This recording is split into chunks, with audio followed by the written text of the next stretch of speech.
A direção acaba de me atualizar porque tem uma informação que chega agora, porque o presidente nacional do PL, Valdemar Costa Neto, ele disse que a sigla vai defender com rigidez Jair Bolsonaro. O cacique se manifestou contra uma eventual inelegibilidade e disse que o ex-presidente é o nome do partido para 2026. A gente separou esse trecho, vamos acompanhar. Não vamos admitir injustiça com nosso capitão. Não acredito que um presidente da República fique inelegível pelo que ele falou. Isso não existe em nenhum lugar do mundo. O Bolsonaro vai seguir firme e tenho convicção que será nosso candidato. Todos nós precisamos entender que os nossos adversários estão lá fora. Os nossos adversários estão ocupando espaços da esquerda. Este é o momento em que todos nós precisamos nos unir, porque o PL é um partido de direita. Aí, Valdemar Costa Neto, o cacique do PL, Partido Liberal, que é a sigla de Jair Bolsonaro. Tiago Pavinato, o presidente do partido, não poderia adotar um outro discurso, mas ele, enfático, defende Jair Bolsonaro, inclusive o nome dele é o principal para disputar as eleições presidenciais de 2026. O que você achou desse vídeo publicado no dia de hoje? Somebody love. O famoso somebody love. Depois das declarações do Valdemar Costa Neto a respeito do Deltan Dallagnol e do Sérgio Moro, isso não passa de somebody love. Quanto ao Deltan Dallagnol, ele disse com todas as letras. E quando foi se retratar, não se retratou, acabou reafirmando aquilo que disse. Deltan está sentindo o peso do rigor da lei.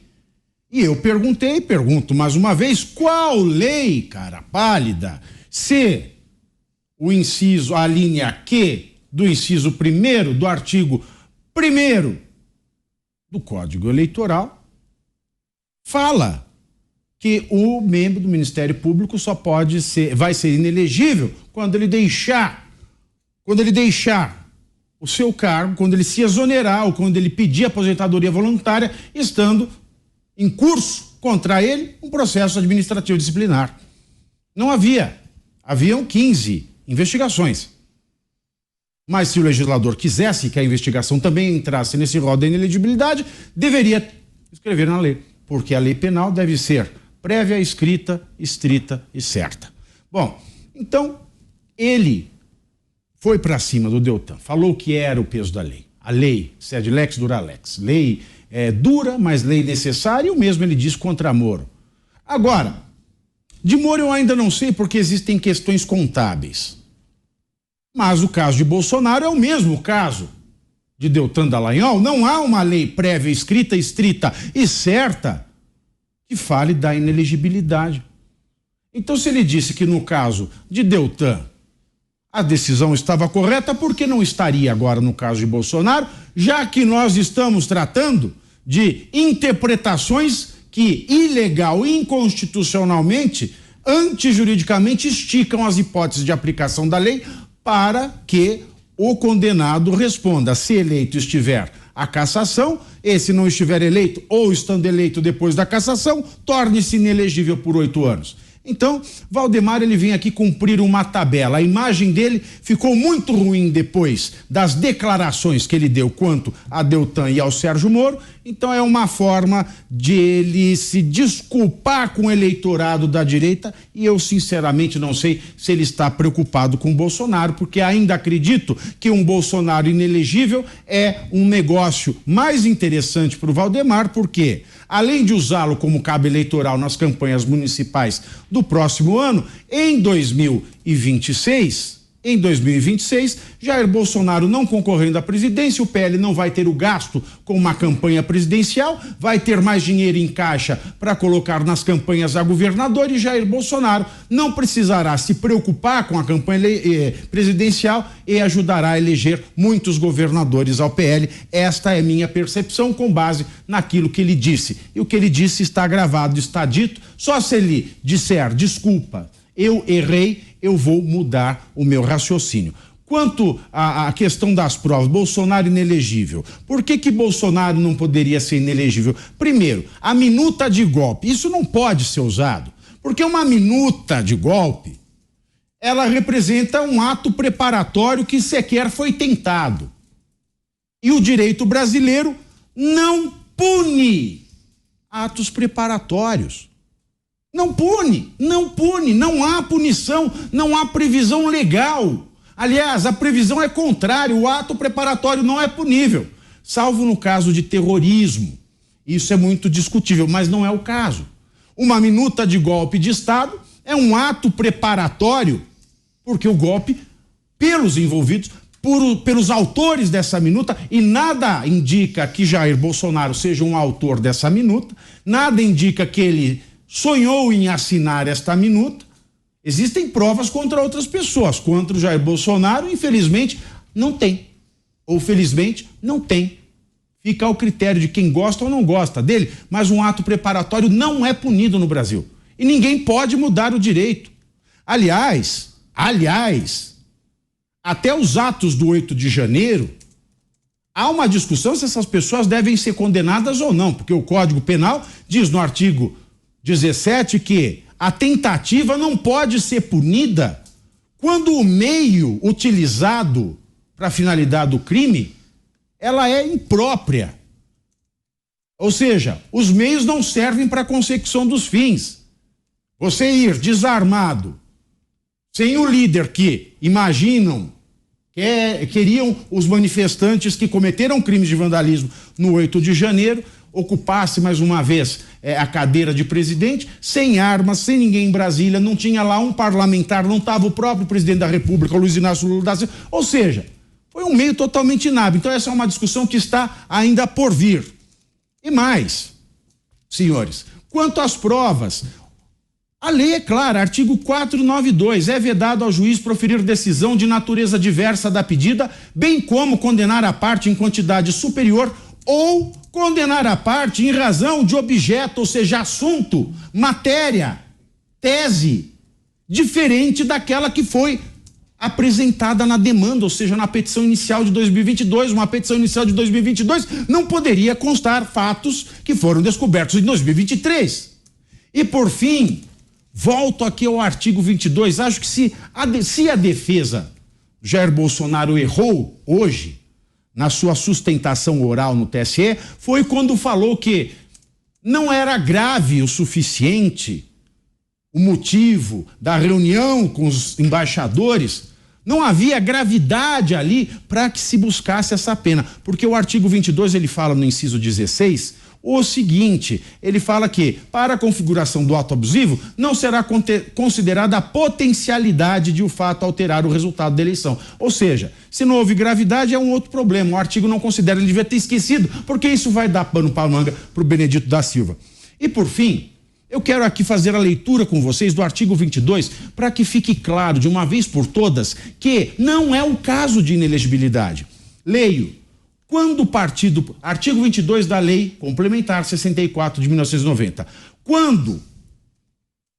quando é esta hipótese de inelegibilidade por abuso de poder político ou econômico? Está aqui nesse artigo. Ele diz o seguinte, que qualquer partido político, qualquer coligação, qualquer candidato ou o Ministério Público Eleitoral pode ingressar na Justiça Eleitoral diretamente ou através do corregedor, relatando fatos, indicando provas, indícios e circunstâncias e pedir a abertura de investigação judicial para apurar o uso indevido, desvio ou abuso de poder econômico ou político.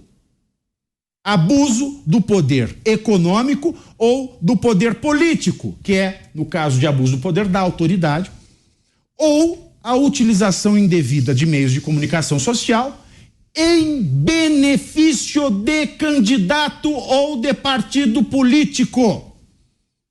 Então pode ter um abuso do Bolsonaro em ter chamado esta reunião com desembargadores. Pode. Pode ser um ato com desvio de finalidade. Pode, certamente foi. Mas não basta. A inelegibilidade pede que esse abuso de poder político, que o desvio de finalidade tem que se dar em razão de beneficiar um candidato, uma candidatura ou um partido político. Quando você questiona o sistema, você coloca todo mundo em pé de igualdade. E por fim, se houve abuso de autoridade em benefício de um candidato ou de partido político, esse abuso de autoridade adveio do TSE em favor do candidato Lula. Isso é fato, porque proibir de dizer que ele não é amigo do Maduro, proibir de dizer que ele não é amigo do Ortega, e lá em Roma hoje nós vimos isso, ele é amigo do Ortega. É um abuso de direito que favoreceu sim a candidatura de Luiz Inácio Lula da Silva. Então, portanto, esse artigo 22 se aplica a autoridades que abusaram do seu poder no judiciário e não na campanha. Ainda repercutindo o julgamento no Tribunal Superior Eleitoral que pode tornar Jair Bolsonaro inelegível, vamos a Brasília, Cláudio Dantas, e também para repercutir e analisar esse vídeo postado por Valdemar da Costa Neto defendendo o nome de Jair Bolsonaro para 2026. Não se poderia imaginar uma outra postura do presidente do partido neste momento. Jair Bolsonaro ainda é um ativo muito importante, uma figura crucial para o Partido Liberal. Agora, uma vez inelegível, Dantas, qual será a missão de Jair Bolsonaro na política? Daniel, olha só, o Valdemar Costa Neto, ele não é bobo, né? Ele é tudo menos bobo. O partido do Valdemar Costa Neto não é o PL, é o Valdemar Costa Neto. Valdemar Costa Neto tem uma trajetória política que é conhecida de todos, sempre esteve em vários governos anteriores, inclusive no governo do PT. Eu diria, se fosse para comparar assim em termos de ativo, né? O que é um ativo político? É como se o Bolsonaro fosse uma espécie de Valec. Lembra da Valec? A Valec era aquela estatal que cuidava das ferrovias do país, e tinha um sujeito chamado Juquinha das Neves no comando. Era uma pessoa colocada lá pelo Valdemar Costa Neto. Os dois, inclusive, estão respondendo a uma investigação que eu acho que ainda está parada, pelo menos até o final do ano passado, estava parada no gabinete do ministro Gilmar Mendes. Inclusive, a primeira instância já tinha pedido, manda para a primeira instância e tal. Permanecia lá no gabinete do Gilmar Mendes, não sei se ainda está, mas a investigação está parada lá desde então. O que aconteceu é que o Bolsonaro ele se tornou um ativo valioso para o Valdemar, um ativo eleitoral valioso. Por quê? Porque ele atrai candidatos, ele faz prefeitos, vai fazer prefeitos, vereadores e vai fazer deputados, governadores, senadores e até o próximo presidente da República, se tudo der certo. Agora, o Bolsonaro dentro do PL, coitado, está lá abandonado.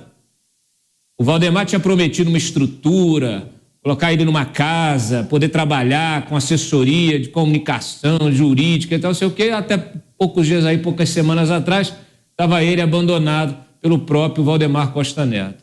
Então, assim, ele é um político fisiológico.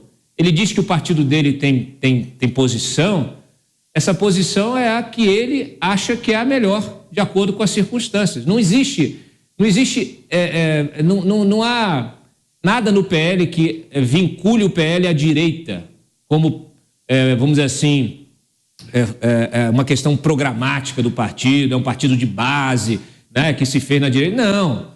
A direita, aliás, ela só tem duas bases, dois pilares que são ideológicos e programáticos e que eles são, vamos dizer assim, é o que sustentam, é o que agrega a direita no Brasil, que é o agronegócio e os evangélicos. São as duas frentes principais, as frentes de poder político, de poder financeiro e de poder eleitoral que agregam, que servem de polo agregador de tudo que não é hoje esquerda.